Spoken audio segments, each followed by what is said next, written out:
Friends, ಎಲ್ಲರಿಗೂ ನಮಸ್ಕಾರ. ಬನ್ನಿ ಫ್ರೆಂಡ್ಸ್, ವಸುದೇವ ಕುಟುಂಬ ಸೀರಿಯಲಿನ ಇವತ್ತಿನ ಸಂಚಿಕೆಯಲ್ಲಿ ಏನಾಗ್ತಿದೆ ಅಂತ ನೋಡ್ಕೊಬರೋಣ. ಅದಕ್ಕೂ ಮುಂಚೆ ಯಾರೆಲ್ಲ ನನ್ನ ವಿಡಿಯೋ ನೋಡ್ತಾ ಇದ್ದೀರಾ ಅವರೆಲ್ಲ ಪ್ಲೀಸ್ ಪುಟ್ಟದೊಂದು ಲೈಕ್ ಮಾಡಿ, ಹಾಗೆ ಫಾಲೋ ಮಾಡೋದನ್ನ ಮರಿಬೇಡಿ. ಬನ್ನಿ ಸ್ಟಾರ್ಟ್ ಮಾಡೋಣ. ಮೊದಲಿಗೆ ಫ್ರೆಂಡ್ಸ್, ಸ್ವಾತಿ ಹೇಳ್ತಾ ಇರ್ತಾಳೆ, ನೋಡು ರಾಗಿಣಿ, ಈ ಪೇಪರ್ ಹಾಗೆ ಕೀನಾ ನಿಮ್ಮ ಅಪ್ಪನ ಕೈಲಿ ಕೊಡು ಅಂತ ಅಂದಾಗ ಈ ಕಡೆ ಪಶುಪತಿ ಸಿಕ್ಕಾಬಟ್ಟೆ ಕೋಪ ಮಾಡಿಕೊಂಡು, ಅಲ್ಲ ಸ್ವಾತಿ, ದುರಂಕಾರ ಜಾಸ್ತಿ ಆಗಿದೆ ನಿನಗೆ, ಸರಿಯಾಗಿ ಮಾತಾಡು.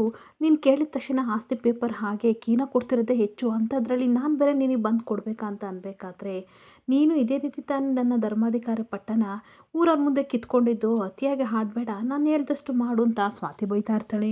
ಹಾಗೆ ಅವತ್ತಿನ ದಿನ ನಾನು ಎಷ್ಟು ಕಣ್ಣೀರಾಗ್ತಿದ್ದೆ ಅದನ್ನೆಲ್ಲ ನೋಡಿಕೊಂಡು ನೀನು ನಗಾಡ್ತಾ ಇದ್ದೆ. ಇವಾಗ ನಿನ್ನ ಮಗಳು ಮನೆ ಪೇಪರ್ ತಂದು ಕೊಟ್ಟಿದ್ದಕ್ಕೆ ಇಷ್ಟೆಲ್ಲ ಕೂಗಾಡ್ತಿದೆಯಲ್ಲ, ನನಗೆ ಅದೆಲ್ಲ ಗೊತ್ತಿಲ್ಲ, ನೀನು ಕೈಯಾರ ಕೊಡಬೇಕಷ್ಟೇ ಅಂತ ಅನ್ಬೇಕಾದ್ರೆ, ನೋಡು, ನಿನ್ನ ಮನೆ ಪತ್ರ ಕೇಳಿದ ತಕ್ಷಣ ಕೊಡ್ತಾ ಇದ್ದೀನಿ, ಬೇಕಂದರೆ ತಗೋ, ಇಲ್ಲ ಅಂತಂದರೆ ಇಲ್ಲಿಂದ ನಾನು ಹೊರಗಡೆ ಯಾವ ರೀತಿ ಬರಬೇಕನ್ನೋದು ನನಗೆ ತುಂಬ ಚೆನ್ನಾಗಿ ಗೊತ್ತಿದೆ ಅಂತ ಪಶುಪತಿನೂ ಕೂಗಾಡ್ತಾ ಇರ್ತಾನೆ. ಹಾಗೆ ರಾಗಿಣಿ ಇನ್ನೊಂದು ಕಡೆ ಅವ್ರ ಅಪ್ಪನ ಹತ್ರ ಹೋಗ್ಬಿಟ್ಟು, ಅಪ್ಪ ಪ್ಲೀಸ್ ಈ ರೀತಿ ಎಲ್ಲ ಮಾತಾಡಬೇಡಿ, ದಯವಿಟ್ಟು ಕಾಮಾಗಿರಿ. ಹಾಗೆ ಅವಳು ಕೇಳ್ತಿದ್ದಾಳೆ ತಾನೇ ಪೇಪರ್, ನೀವೇ ಕೈಯಾರ ಕೊಟ್ಬಿಡಿ, ಇಲ್ಲ ಅಂತಂದರೆ ಇಲ್ಲಿಂದ ಹೊರಗಡೆ ಹೋಗೋದು ತುಂಬ ಕಷ್ಟ ಅಂತ ಲಾಯರ್ ಹೇಳ್ತಿದ್ದಾರೆ ಅಂತ ಅಂದಾಗ, ಅಷ್ಟಕ್ಕೆ ಅವಳು ಯಾವ ರೀತಿ ಹಾಡ್ತಿದ್ದಾಳೆ ನೋಡು, ದುರಂಕಾರದಿಂದ ಮಾತಾಡ್ತಿದ್ದಾಳೆ, ಇದೆಲ್ಲ ನನ್ನ ಹತ್ರ ನಡೆಯಲ್ಲ ಅಂತ ಹೇಳು ಅಂತ ಪಶುಪತಿ ವಾರ್ನ್ ಮಾಡ್ತಾ ಇರ್ತಾನೆ. ಹಾಗೆ ಇನ್ನೊಂದು ಕಡೆ ವಂಶಿನೂ ಸಹ ಹೇಳ್ತಾ ಇರ್ತಾನೆ, ಅಲ್ಲ ಇದೆಲ್ಲ ನಿನಗೆ ಬೇಕಾ, ಪೊಲೀಸ್ ಸ್ಟೇಷನಲ್ಲಿ ಈ ರೀತಿ ಎಲ್ಲ ಆಡಬೇಡ ಅಂತ ಅನ್ಬೇಕಾದ್ರೆ ಇನ್ನೇನು ಕತೆ ಕ್ಲೈಮ್ಯಾಕ್ಸಿಗೆ ಬರ್ತಾ ಇದೆ, ಇನ್ನು ಸ್ವಲ್ಪ ಹೊತ್ತು ಅಷ್ಟೇ ವಂಶಿಯವರೇ, ನೀವೇ ನೋಡ್ತಾ ಇರಿ ಅಂತ ಹೇಳ್ತಾ ಇರ್ತಾಳೆ. ಹಾಗೆ ರಂಜನು ಸಹ, ಅಪ್ಪ ಕೋಪ ಮಾಡ್ಕೋಬೇಡಿ, ಇಲ್ಲಿಂದ ಹೊರಗಡೆ ಹೋದ್ಮೇಲೆ ಅವಳಿಗೊಂದು ಗತಿ ಮಾಡ್ಸೋಣ, ಗತಿ ಕಾಣಿಸೋಣ, ನೀವು ತಲೆ ಕೆಡಿಸ್ಕೋಬೇಡಿ ಅಂತ ಅಂದಾಗ ರಾಗಿಣಿ ಸಹ ಕಣ್ಣೀರು ಹಾಕ್ಕೊಂಡು, ನಿಮಗೆ ನಾನಂದರೆ ತುಂಬ ಇಷ್ಟ ಅಲ್ವಾ ಅಪ್ಪ, ಪ್ಲೀಸ್ ಅರ್ಥ ಮಾಡ್ಕೊಳ್ಳಿ, ನನಗೋಸ್ಕರ ಈ ಪೇಪರ್ ಮತ್ತು ಕೀನ ನೀವೇ ಕೈಯಾರ ಕೊಟ್ಬಿಡಿ, ನಿಮ್ಮ ಈ ಪರಿಸ್ಥಿತಿಲಿ ನನ್ನ ಕೈಲಿ ಏನು ನೋಡೋಕ್ಕಾಗ್ತಿಲ್ಲ, ತುಂಬ ಸಂಕಟ ಆಗ್ತಿದೆ ಅಂತ ಹೇಳ್ತಾ ಇರ್ತಾಳೆ. ಹಾಗೆ ಪಶುಪತಿ ಹೇಳ್ತಾ ಇರ್ತಾನೆ, ಸರಿ ಮಗಳೇ, ನೀರು ಕಣ್ಣೀರು ಹಾಕಬೇಡ, ಈಗೇನು ನಾನೇ ಕೈಯಾರ ಅವಳಿಗೆ ಆಸ್ತಿ ಪೇಪರ್ ಕೊಡ್ಬೇಕು ತಾನೆ, ಅಷ್ಟೇ ತಾನೇ, ನಾನು ಕೊಡ್ತೀನಿ ಅಂತ ಅಂದಾಗ ರಾಗಿಣಿಗೆ ಸ್ವಲ್ಪ ಸಮಾಧಾನ ಆಗ್ತಾ ಇರುತ್ತೆ. ಹಾಗೆ ಪೊಲೀಸ್ ಇನ್ಸ್ಪೆಕ್ಟರ್ ಹೇಳ್ತಾ ಇರ್ತಾರೆ, ಎಲ್ಲರೂ ಓಪನ್ ಮಾಡಿರಿ ಅಂತ ಅಂದಾಗ ಸಿಕ್ಕಾಪಟ್ಟೆ ಕೋಪ ಮಾಡಿಕೊಂಡು ಪಶುಪತಿ ಪೇಪರ್ ಹಾಗೆ ಧರ್ಮಾಧಿಕಾರಿ ಪಟ್ಟನ ಕೊಡೋಕ್ಕೆ ಅಂತ ಬರ್ತಾ ಇರಬೇಕಾದ್ರೆ ಇವಳಿಗಂತೂ ಸಿಕ್ಕಾಪಟ್ಟೆ ಖುಷಿ ಆಗ್ತಿರುತ್ತೆ. ಹಾಗೆ ಕೈ ಎತ್ತಿ ಪೇಪರ್ ಮತ್ತು ಮನೆಗೇನ ಕೊಟ್ಟಿದ ತಕ್ಷಣ ಸ್ವಾತಿಗಂತೂ ಸಿಕ್ಕಾಪಟ್ಟೆ ಖುಷಿ ಆಗ್ತಿರುತ್ತೆ. ಹಾಗೆ ಅವಳ ಫ್ಯಾಮಿಲಿ, ಹಾಗೆ ಅವಳ ಕುಟುಂಬ, ಅಪ್ಪ ಎಲ್ಲ ನೆನೆಸ್ಕೊಂಡು ಒಂದು ಕ್ಷಣ ಕಣ್ಣೀರು ಹಾಕ್ತಾ ಇರ್ತಾಳೆ. ಹಾಗೆ ನೋಡಿ ಮೇಡಮ್, ಅಲ್ಲೊಂದು ಸೈನ್ ಹಾಕಿ ಹೋಗಿ ಅಂತ ಅಂದಾಗ ತುಂಬ ಖುಷಿಯಿಂದ ಸೈನ್ ಹಾಕಿ, ಬನ್ನಿ ವಂಶರೇ ಹೋಗೋಣ ಅಂತ ಹೋಗ್ತಾ ಇದ್ದರೆ ಪಶುಪತಿಗೂ ರಾಗಿಣಿಗೂ ಸಿಕ್ಕಾಬಟ್ಟೆ ಕೋಪ ಬರ್ತಾ ಇರುತ್ತೆ. ಹಾಗೆ ಬರ್ತೇನೆ inspector, thank you so much ಅಂತ ವಂಶಿ ಹೇಳಿ ಹೋಗ್ತಾ ಇದ್ದರೆ ಪಶುಪತಿಗಂತೂ ಮೈಯೆಲ್ಲ ಉರಿ ಹೊತ್ಕೊಂಡು ಹಾಗೆ ಕೆಂಪಾಗಿ ಕಣ್ಕಂಡು ಬಿಟ್ಕೊಂಡು ವಂಶಿ ಮುಖನ ನೋಡ್ತಾ ಇರ್ತಾನೆ. ಹಾಗೆ ಪಶುಪತಿ ತನ್ನ ಮನಸ್ಸಲ್ಲಿ ಬೈಕೋತಾ ಇರ್ತಾನೆ, ಹೋಗು ಹೋಗು, ಇವತ್ತು ನನ್ನ ಹತ್ರ ಕೀ ಕಿತ್ಕೊಂಡಿದೀಯಾ, ಆದರೆ ಮುಂದೊಂದಿನ ನೀನೇ ನನಗೆ ಕೈಯಾರ ಕೀ ಕೊಡಬೇಕು ಅಂತ ಪರಿಸ್ಥಿತಿನ ನಾನು ಸೃಷ್ಟಿ ಮಾಡ್ತೀನಿ ಅಂತ ಬೈಕೋತಾ ಇರ್ತಾನೆ. ಇನ್ನೊಂದು ಕಡೆ ನಡೆದಿದ್ದ ವಿಷಯ ಎಲ್ಲನೂ ಸಹ ಕುಮಾರ್ಗೆ ನಿತಿನ್ ಫೋನ್ ಮಾಡಿ ಹೇಳ್ತಿರ್ಬೇಕಾದ್ರೆ, ಏನೂ ಪಶುಪತಿನ ಅರೆಸ್ಟ್ ಮಾಡಿದಾರ ಅಂತ ಅಂದಾಗ, ಹೌದು ಕುಮ್ಮಿ, ನನಗೂ ಅಮ್ಮ ಬಂದು ಹೇಳಿದ್ಮೇಲೆ ಗೊತ್ತಾಯಿತು ಈ ಥರ ಪಶುಪತಿ ಜೈಲಲ್ಲಿದ್ದಾನೆ ಅಂತ ಅಂದಾಗ ಕುಮಾರ್ ಅಂತೂ ಸಿಕ್ಕಾಪಟ್ಟೆ ಖುಷಿಯಾಗಿ, ಸರಿ ಮಗ, ಆಮೇಲೆ ಕಾಲ್ ಮಾಡ್ತೀನಿ, ಈ ವಿಷಯನ ಮನೆಯವ್ರಿಗೆಲ್ಲ ಹೇಳ್ತೀನಿ ಅಂತ ಹೇಳ್ತಾ ಇರ್ತಾನೆ. ಮತ್ತು ಗೀತನು ಮತ್ತು ಪದ್ಮನು ಸಹ ಕೇಳ್ತಾ ಇರ್ತಾರೆ, ಏನಾಯಿತು ಕುಮಾರ, ಯಾರ್ದು ಕಾಲು ಅಂತ ಅಂದಾಗ ನಿತಿನ್ ಕಾಲ್ ಮಾಡಿದ್ದ, ಈ ಥರ ಅಜಯ್ ಮತ್ತು ರಾಗಿಣಿ ಎಂಗೇಜ್ಮೆಂಟ್ ಕ್ಯಾನ್ಸಲ್ ಆಯ್ತಂತೆ ಅಂದಾಗ ಇವರಿಗೆಲ್ಲ ಸ್ವಲ್ಪ ಶಾಕ್ ಆಗ್ತಾ ಇರುತ್ತೆ.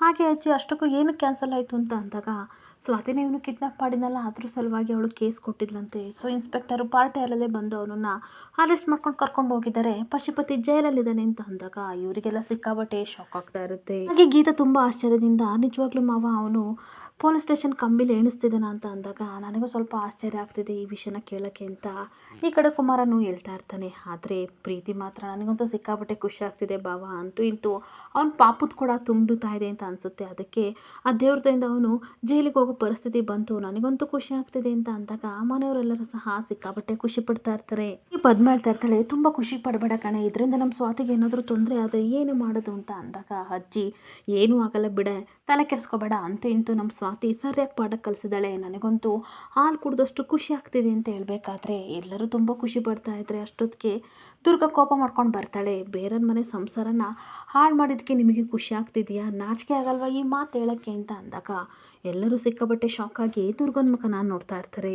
ಎಷ್ಟು ವಯಸ್ಸಾಗಿದೆಯಲ್ಲ, ನಿಮಗೆ ಸ್ವಲ್ಪನೂ ಸಂಸ್ಕಾರ ಅನ್ನೋದು ಗೊತ್ತಿಲ್ವಾ, ನಿಮಗೆ ಗೊತ್ತಿದ್ರೆ ತಾನೇ ಆ ಸ್ವಾತಿಗೆ ಹೇಳ್ಕೊಡೋಕ್ಕಾಗೋದು, ಅವಳಿಗೂ ಗೊತ್ತಿಲ್ಲ, ಅವಳು ನೋಡಿದರೆ ಅಲ್ಲಿ ಮನೆ ಹಾಳು ಕೆಲಸ ಮಾಡಿದ್ದಾಳೆ, ನಾವು ನೋಡಿದರೆ ನಮ್ಮ ರಾಗಿಣಿಗೂ ಹಾಗೆ ಅಜಯ್ಗೂ ಎಂಗೇಜ್ಮೆಂಟ್ ಮುರಿದೋಗಿದೆ ಅಂತ ಮನೇಲಿ ನಮ್ಮ ಅತ್ತೆ ಮಾವ ನಾವೆಲ್ಲ ಕಣ್ಣೀರು ಹಾಕೊಂಡು ಕೂತ್ಕೊಂಡ್ರೆ ನಿಮಗಿಲ್ಲಿ ಹಾಲು ಕುಡಿದಷ್ಟು ಸಂತೋಷ ಆಗ್ತಿದೆಯಾ ಅಂತ ದುರ್ಗ ಬೈತಾ ಇರ್ತಾಳೆ. ಅಷ್ಟಕ್ಕೂ ಆ ವಂಶಿ ಆ ಸ್ವಾತಿನ ಏನು ನೋಡಿ ಮದ್ವೆದನ್ನ ಕಾಣ ಅಂತ ಬೈತಿರ್ಬೇಕಾದ್ರೆ, ಮುಚ್ಚ್ರಿ ಬಾಯಿನ, ಅದು ನಿಮ್ಮನೆ ಸಮಸ್ಯೆ, ಹಾಗೆ ಸ್ವಾತಿ ನಿಮ್ಮನೆ ಸೊಸೆ ಅಲ್ಲಿ ಏನಾಯಿತು ನಮಗದು ಬೇಕಾಗಿಲ್ಲ, ಆದರೆ ನಮ್ಮ ಮನೆಗೆ ಬಂದು ನಮ್ಮನೆಯವ್ರನ್ನೇನಾದರೂ ಬೈತಾ ಇದ್ರೆ ನಿಮ್ಮನ್ನಂತೂ ಸುಮ್ಮನೆ ಬಿಡಲ್ಲ ಅಂತ ಗೀತಾ ವಾರ್ನ್ ಮಾಡ್ತಾ ಇರ್ತಾಳೆ.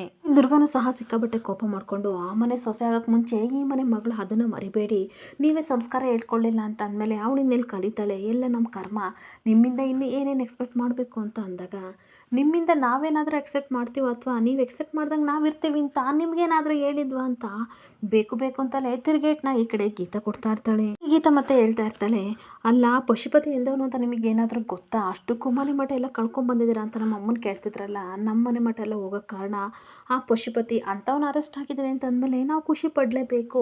ನಿಮ್ಮನೆ ಸಮಸ್ಯೆನ ನಿಮ್ಮನೆ ಹತ್ರ ಮಾತಾಡಿ ನಮ್ಮ ಮನೆಗೆ ಬಂದು ಮಾತಾಡಬೇಡಿ, ಇದನ್ನು ಕೇಳೋಕ್ಕೆ ಯಾರೂ ರೆಡಿಯಾಗಿಲ್ಲ ಅಂತ ಅಂದಾಗ ಅದು ನಿಮ್ಮನೆಗಳ ಹಣೆ ಬರ, ನಾವೇನು ಮಾಡೋಕ್ಕಾಗಲ್ಲ, ನಿಮ್ಮ ಹತ್ರ ಈ ಪ್ರಾಬ್ಲಮ್ ಹೇಳ್ಕೊಂಡ್ರೆ ಅವಳಿಗೆ ಬುದ್ಧಿ ಹೇಳ್ತೀರಾ ಅಂತ ಅಂದರೆ ಅವಳನ್ನ ವಹಿಸ್ಕೊಂಡು ಮಾತಾಡ್ತಿದ್ದೀರಾ ಅಂತ ದುರ್ಗಾ ಬೈತಾ ಇರ್ತಾಳೆ. ನೋಡ್ರಿ ಸ್ವಾತಿ ನಿಮ್ಮನೆ ಸೊಸೆ, ನೀವೇ ಕೂರಿಸ್ಕೊಂಡು ಬುದ್ಧಿ ಹೇಳಿ, ಆಲ್ರೆಡಿ ನಿಮ್ಮ ಮನೆಯವರಿಂದ ನಮಗೆಲ್ಲ ಸಿಕ್ಕಾಬಟ್ಟೆ ನೋವಾಗಿದೆ ಹೇಳ್ತಾ ಇರಬೇಕಾದ್ರೆ ಹೌದು, ಹಾಗಾದರೆ ನಿಮ್ಗಳಿಗೆ ಸ್ವಾತಿಗೆ ಏನು ಸಂಬಂಧ ಇಲ್ವಾ, ಆದರೆ ನಮ್ಮನೆ ಫಂಕ್ಷನಿಗೆ ಬಂದಿದ್ರಲ್ಲ ಅಕ್ಕ ತಂಗಿ ಇಬ್ಬರು ಕಿಸ್ ಕುಟ್ಕೊಂಡು ಫೋಟೋ ತೆಗೆಸ್ಕೊತಿದ್ರಲ್ಲ ಆವಾಗ ಸಂಬಂಧ ಇರಲಿಲ್ವಾ ಅಂತ ಅಂದಾಗ ಈ ಕಡೆ ಗೀತನಿಗೆ ಸಿಕ್ಕಾಬಟ್ಟೆ ಕೋಪ ಬರ್ತಾ ಇರುತ್ತೆ.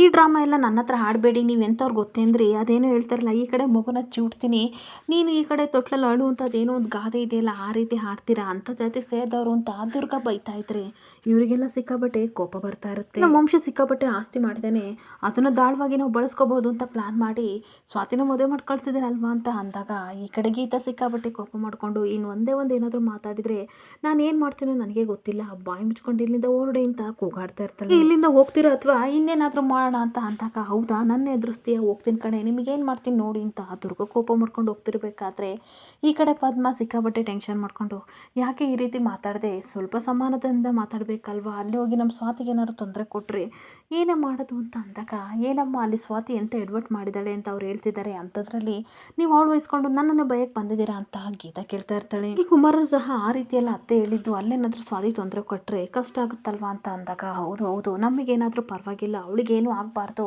ಎಲ್ಲರೂ ಸ್ವಾತಿ ಸ್ವಾತಿ ಅಂತಿರೋ ಹೊರತು ನನ್ನ ಕಷ್ಟ ಯಾರೂ ಅರ್ಥ ಮಾಡ್ಕೊಳ್ಳಲ್ಲ, ಏನಾದರೂ ಮಾಡ್ಕೊಳ್ಳಿ ಅಂತ ಕಿರ್ಚಾಡ್ಕೊಂಡು ಹೋಗ್ತಾ ಇದ್ರೆ ಇವರಿಗೆಲ್ಲ ಸ್ವಲ್ಪ ಟೆನ್ಷನ್ ಆಗ್ತಾ ಇರುತ್ತೆ. ಇನ್ನೊಂದು ಕಡೆ ವಂಶಿ ಮನೆಗೆ ಬಂದು ಪೊಲೀಸ್ ಸ್ಟೇಷನಲ್ಲಿ ನಡೆದ ಘಟನೆ ಎಲ್ಲ ಹೇಳಿದಾಗ ದುರ್ಗನ್ಗೆ ಶಾಕ್ ಆಗ್ತಾ ಇರುತ್ತೆ. ಏನು ಇವಳು ಮನೆಗೆ ಇಡಿಸ್ಕೊಳ್ಳೋಕ್ಕೋಸ್ಕರ ಕಂಪ್ಲೇಂಟ್ನ ವಾಪಸ್ ತೊಗೊಂಡ್ಲಾ ಅಂತ ಅಂದ್ಬಿಟ್ಟು ನೋಡಿದ್ರೆ ಅತ್ತೆ ಯಾವ ರೀತಿ ಮಾಡಿದಾಳೆ, ಒಂದು ಕಣ್ಣಿಗೆ ಬೆಣ್ಣೆ ಇನ್ನೊಂದು ಕಣ್ಣಿಗೆ ಸುಣ್ಣ ಅನ್ನೋ ರೀತಿ ಮಾಡಿದಾಳೆ, ಇಲ್ಲಿ ನೋಡಿದರೆ ಎಲ್ಲರಿಗೂ ಒಳ್ಳೇದಾಗಬೇಕು ಅದಕ್ಕೋಸ್ಕರ ಕಂಪ್ಲೇಂಟ್ ವಾಪಸ್ ತೊಗೋತೀನಿ ಅಂತ ನಮಗೆ ಹೇಳಿದ್ಲು, ಅಲ್ಲೋದ್ರೆ ಮನೆನೇ ಕಿತ್ಕೊಂಡ್ಲಂತೆ, ನೋಡಿದ್ರ ಇವಳೆಂತ ಮೋಸಗಾತಿ ಅಂತ ಅಜ್ಜಿ ಗಿಲ್ಲಸನ್ನೆಲ್ಲ ಹೇಳ್ಕೊಡ್ತಾ ಇರ್ತಾಳೆ. ಈ ಭವಾನಿ ಅಜ್ಜಿ ಕಣ್ಣೀರು ಹಾಕೊಂಡು ಸ್ವಾತಿ ಏನಕ್ಕೆ ಈ ರೀತಿ ಮಾಡಿದ್ಲು, ಇಷ್ಟು ದಿನ ಚೆನ್ನಾಗೇ ಇದ್ಲು, ಅವ್ರ ಮನೆ ಪಡ್ಕೊಳ್ಳೋಕ್ಕೋಸ್ಕರ ನಮ್ಮ ಮನೆ ಮಾನ ಮರ್ಯಾದೆಲ್ಲ ಬೀದಿ ಪಾಲ್ ಮಾಡಿಬಿಟ್ಲು ಅಂತ ಕಣ್ಣೀರಾಗ್ತಾ ಇರ್ತಾರೆ. ಇನ್ನೊಂದು ಕಡೆ ಪದ್ಮ ದುರ್ಗಾ ಬೈದನ್ನ ನೆನೆಸ್ಕೊಂಡು ಅಳ್ತಾ ಇರಬೇಕಾದ್ರೆ ನೀನೇನಕ್ಕೆ ಕಣ್ಣೀರಾಗ್ತಿದೀಯಾ, ತಲೆಗೆಲೆ ಕೆಟ್ಟಿದೀಯಾ, ಅವ್ನ ಮಗನ ಎಂಗೇಜ್ಮೆಂಟ್ ನಿಂತೋಯ್ತು ಅಂತ ಅವಳು ಆ ರೀತಿ ಕೂಗಾಡಿದ್ಲು, ಅದಕ್ಕೆಲ್ಲ ತಲೆ ಕೆಡಿಸ್ಕೋಬೇಡ, ಬಾ ಊಟ ಮಾಡು ಅಂತ ಅಂದಾಗ ಇಷ್ಟೆಲ್ಲ ಆದಮೇಲೆ ನನಗೆ ಹೇಗೆ ಊಟ ಇಳಿಯುತ್ತೆ ಹೊಟ್ಟೆಯಲ್ಲಿ, ನನಗೆ ಬೇಡ ಅತ್ತೆ ಅಂತ ಅಂದಾಗ ಪ್ರೀತಿ ಮತ್ತೆ ಮೇಘ ಇಬ್ಬರು ಹೇಳ್ತಾ ಇರ್ತಾರೆ, ನೀವು ಊಟಕ್ಕೆ ಬರಲಿಲ್ಲ ಅಂತಂದರೆ ನಾವು ಊಟ ಮಾಡಲ್ಲ,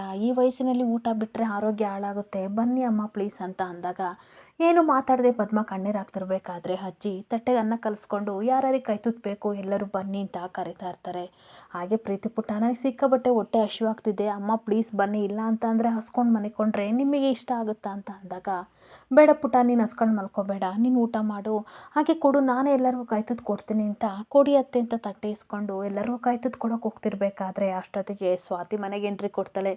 ಸ್ವಾತಿನ ನೋಡಿ ಮೇಘ ಅಮ್ಮ ಸ್ವಾತಿ ಬಂದ್ಲು ಅಂತ ಅಂದಾಗ ಎಲ್ಲರೂ ಸ್ವಾತಿ ನೋಡಿ ಖುಷಿ ಪಡ್ತಾ ಇದ್ರೆ ಈ ಕಡೆ ಗೀತಾನಿಗೆ ಮಾತ್ರ ಸ್ವಲ್ಪ ಕೋಪ ಬರ್ತಾ ಇರುತ್ತೆ.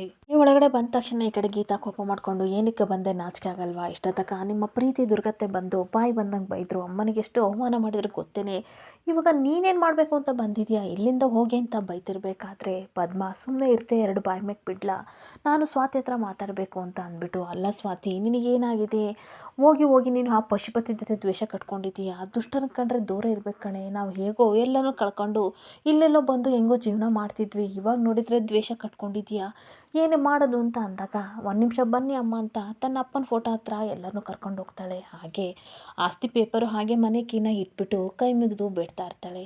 ಇಷ್ಟು ದಿನ ನಿಮ್ಮ ಹತ್ರ ಏನಕ್ಕೆ ಗೊತ್ತಾ ನಾನು ಕೈ ಮುಗಿದು ಬೇಡ್ಕೋತಾ ಇರಲಿಲ್ಲ, ಯಾಕೆ ಅಂತ ಅಂದರೆ ನೀವು ನಮಗೋಸ್ಕರ ಕಷ್ಟಪಟ್ಟು ಕಟ್ಟಿದ ಮನೆನ ಉಳಿಸ್ಕೊಳ್ಳಿಲ್ವ ನಾನು ಆ ಕೊರಗು ನಮಗೆ ಕಾಡ್ತಾ ಇತ್ತು. ಆ ಪಶುಪತಿಯಿಂದ ನಾವು ತುಂಬ ಅಂದರೆ ತುಂಬ ಮೋಸ ಹೋಗಿದ್ವಿ ಅಪ್ಪ. ಆದರೆ ಇವತ್ತು ನಿನ್ನ ಹತ್ರ ಕೈ ಮುಗಿದು ಬೇಡ್ಕೊತಾ ಇದ್ದೀನಿ, ಹಾಗೆ ಅದನ್ನೆಲ್ಲ ಕೇಳೋ ಅರ್ಹತೆ ಇವತ್ತು ನನಗಿದೆ ಅಂತ ಅನ್ನಿಸ್ತಿದೆ. ಹಾಗೆ ಹ್ಯಾಪಿ ಫಾದರ್ಸ್ ಡೇ ಅಪ್ಪ ಅಂತ ಅಂದಾಗ ಇವರಿಗೆಲ್ಲ ಸಿಕ್ಕಾಪಟ್ಟೆ ಆಶ್ಚರ್ಯ ಆಗ್ತಾ ಇದ್ರೆ ಸ್ವಾತಿ ಮಾತ್ರ ಕಣ್ಣೀರು ಹಾಕೊಂಡು ಅವ್ರ ಅಪ್ಪನ ಮುಖನ ನೋಡ್ತಾ ಇರ್ತಾಳೆ.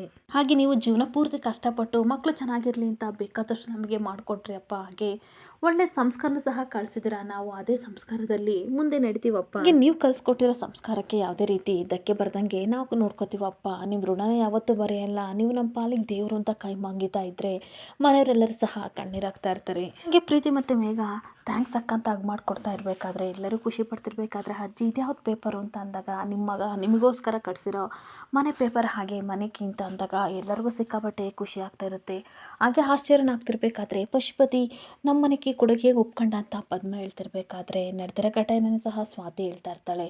ಅವನಿಗೆ ಬೇರೆ ಆಪ್ಷನ್ಸ್ ಇರಲಿಲ್ಲ, ಅದಕ್ಕೆ ನಮ್ಮ ಮನೆಗೆ ಕೇಳಿದೆ ಅವನು ಕೊಟ್ಟ ಅಂತ ಅಂದಾಗ ತುಂಬ ಶಾಕ್ ಆಗ್ತಾ ಇರುತ್ತೆ. ಹಾಗೆ ಅಷ್ಟಕ್ಕೂ ನೀನು ಈ ಉದ್ದೇಶಕ್ಕೋಸ್ಕರ ಎಂಗೇಜ್ಮೆಂಟ್ ನಿಲ್ಲಿಸ್ತಾ ಅಂತ ಅಂದಾಗ ಇಲ್ಲ ಅಮ್ಮ, ರಾಗಿಣಿ ತುಂಬ ಕೆಟ್ಟವಳು, ಅಜಯ್ ಮೇಲೆ ಸ್ವಲ್ಪನೂ ಪ್ರೀತಿ ಇಲ್ಲ, ನಮ್ಮ ಮನೆ ಆಸ್ತಿ ಹುಡುಕಿ ಈ ಥರ ಮಾಡ್ತಿದ್ದಾಳೆ, ಅದು ಎಲ್ಲರಿಗೂ ಗೊತ್ತಾಗಲಿ ಅಂತ ಮಾಡೋಕ್ಕೆ ನಾನು ಕಂಪ್ಲೇಂಟ್ ಕೊಟ್ಟೆ, ಅದು ಈಗೆಲ್ಲ ಆಯಿತು ಅಂತ ಹೇಳ್ತಾ ಇರಬೇಕಾದ್ರೆ ಅಷ್ಟಕ್ಕೂ ಮನೆಯವರೆಲ್ಲ ಕೋಪ ಮಾಡ್ಕೊಂಡರೆ ಇದನ್ನೆಲ್ಲ ಯಾವ ರೀತಿ ಹ್ಯಾಂಡಲ್ ಮಾಡ್ತೀಯಾ ಅಂತ ಪದ್ಮ ಕೇಳ್ತಾ ಇರ್ತಾಳೆ. ಹಾಗೆ ಮತ್ತೆ ಸ್ವಾತಿ ಹೇಳ್ತಾ ಇರ್ತಾಳೆ, ನೀವೆಲ್ಲ ತಲೆ ಕೆಡಿಸ್ಕೋಬೇಡಿ, ಆ ಮನೇಲಿ ಕ್ರೂರಿಗಳು ಯಾರೂ ಇಲ್ಲ, ಎಲ್ಲರಿಗೂ ನಾನು ಅರ್ಥ ಮಾಡಿಸ್ತೀನಿ ಅಂತ ಅಂದಾಗ ನೀನು ಮನೆ ಬಿಡಿಸ್ಕೊಂಡಿದ್ದಂತೂ ಖುಷಿ ಇದೆ, ಆದರೆ ನೀನು ಆಯ್ಕೆ ಮಾಡ್ಕೊಂಡಿರೋ ದಾರಿ ಸರಿ ಇಲ್ಲ ಅಂತ ಅನಿಸುತ್ತೆ ಅಂತ ಪದ್ಮ ಹೇಳ್ತಿರ್ಬೇಕಾದ್ರೆ ಏನು ಮಾಡಮ್ಮ, ನಿಯತ್ತಿನ ದಾರಿಲೇ ನಾನು ಹೋದೆ, ಆದರೆ ನನಗೇನು ಸಿಕ್ತು, ದುಡ್ಡು ಕೊಟ್ಟೆ, ಹಾಗೆ ಧರ್ಮಾಧಿಕಾರಿ ಪಟ್ಟನೂ ಕೊಟ್ಟೆ, ಆದರೆ ಆ ಪಶುಪತಿ ಮನೆ ಕೊಡಲಿಲ್ಲ, ಅದಕ್ಕೆ ನಾನು ಈ ದಾರಿನ ಕಂಡಿಡ್ಕೊಂಡೆ ಅಂತ ಸ್ವಾತಿ ಹೇಳ್ತಾ ಇರ್ತಾಳೆ. ಪ್ರೀತಿ ಪುಟ್ಟ ನಿನಗೆ ಇಷ್ಟ ಆಯಿತಾ, ನಾನು ಅವತ್ತು ಮಾತು ಕೊಟ್ಟಿದ್ದೆ ಅಲ್ವಾ ನಮ್ಮ ಮನೆ ಸಿಕ್ಕೇ ಸಿಗುತ್ತೆ ಅಂತ, ಆದರೆ ಸ್ವಲ್ಪ ತಡ ಆಯಿತು, ಈಗ ಹ್ಯಾಪಿನ ಅಂತ ಅಂದಾಗ ಎಲ್ಲರೂ ಖುಷಿಯಾಗಿ ಅಂತೂ ಇಂತೂ ನಮ್ಮ ಮನೆ ಸಿಕ್ತಲ್ಲ ಅಂತ ಖುಷಿ ಪಡ್ತಿರ್ಬೇಕಾದ್ರೆ ನಾನು ಬರ್ತೀನಿ ಅಂತ ಸ್ವಾತಿ ಹೋಗ್ತಾ ಇದ್ರೆ ಗೀತನ ಕಣ್ಣಲ್ಲಿ ನೀರು ಬರ್ತಾ ಇರುತ್ತೆ. ಹಾಗೆ ಅಂತೂ ಇಂತೂ ನನ್ನ ಮಗಳು ಮನೆ ಬಿಡಿಸ್ಕೊಟ್ಲಲ್ಲ ಅಂತ ಎಲ್ಲ ಖುಷಿ ಪಡ್ತಿರ್ಬೇಕಾದ್ರೆ